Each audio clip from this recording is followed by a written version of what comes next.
Meanwhile, Korea's finance minister Hyun Suk says the Fed's tapering of its monetary stimulus program will have a limited effect on the nation's economy given its stable fundamentals.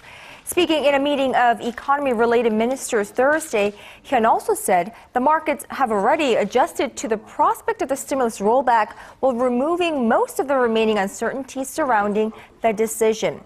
He did warn, however, that international capital outflows could increase the level of market volatility in the short run and vowed to respond with a contingency plan to counter any kind of market instability.